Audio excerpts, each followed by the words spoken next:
Donc maintenant, une remarque super importante, ça c'est très important à capter pour vous.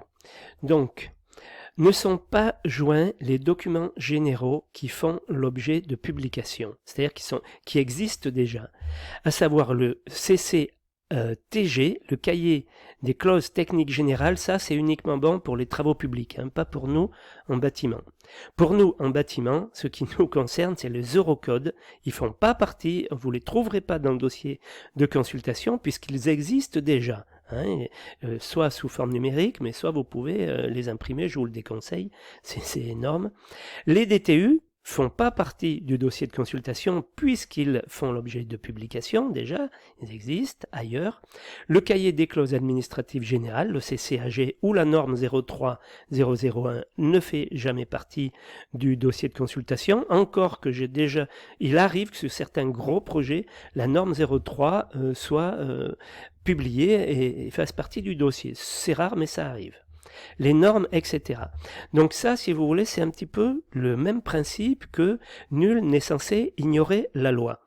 Tout ce dont il est question sur cette diapositive, ça fait partie des réglementations que vous devez suivre. Toutes les variantes que vous allez faire, tout ce que vous allez proposer, la première question que va vous poser votre patron, ok, tu as proposé une variante, mais est-ce qu'elle est conforme au DTU ?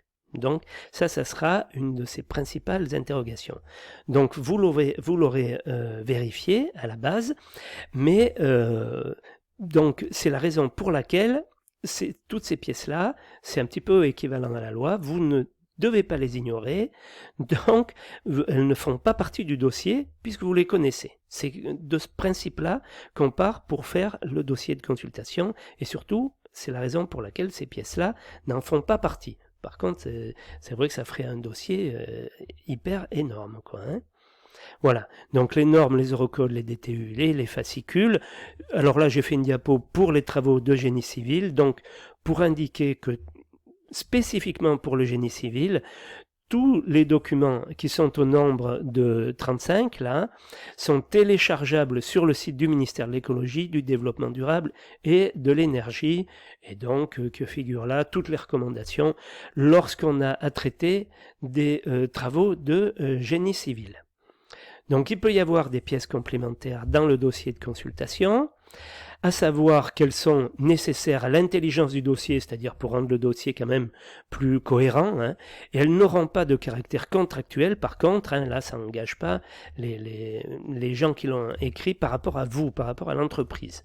Donc il peut s'agir du rapport de sol, en principe il y est toujours, hein, l'étude de sol fera partie du dossier de consultation, le relevé d'état des lieux quand il s'agit de rénovation ou de réhabilitation, avec les diagnostics qui vont avec. Des plans des réseaux existants ou ouvrages exécutés, ça peut en faire partie, c'est souhaitable, mais enfin sinon, ça sera à vous d'aller les chercher chez EDF ou GDF, enfin, ou à la Comcom, enfin, tout pour ce qui concerne les réseaux existants. Je pensais au réseau d'égout, entre autres. Les notes de calcul, ça peut faire partie du dossier de consultation, ça aide bien à répondre quand même. Les attendus du permis de construire, en principe, le dossier du permis de construire est joint au dossier de consultation.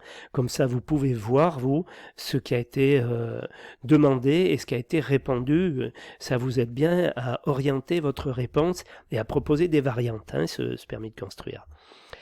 Le rapport initial du contrôleur technique, ça veut dire qu'avant au moment où on en était à l'avant-projet, hein, il y a eu un contrôleur technique, Socotec, APAV, DECRA, enfin ces bureaux-là, hein, ont commencé à analyser les plans archi qui étaient à leur disposition, voire même les plans qui ont pu être réalisés par des bureaux d'études structures pour les projets plus importants, et on fait un rapport. Ce rapport, vous le verrez, vous pouvez regarder, parce qu'il y a un tas de choses intéressantes pour vous dans ce RICT. Alors maintenant c'est RICT, avant c'était le RPAO, c'est la même chose, mais le RPAO, vous verrez encore ce terme parfois sur certains dossiers, parce que en France il est dur de se sortir des habitudes.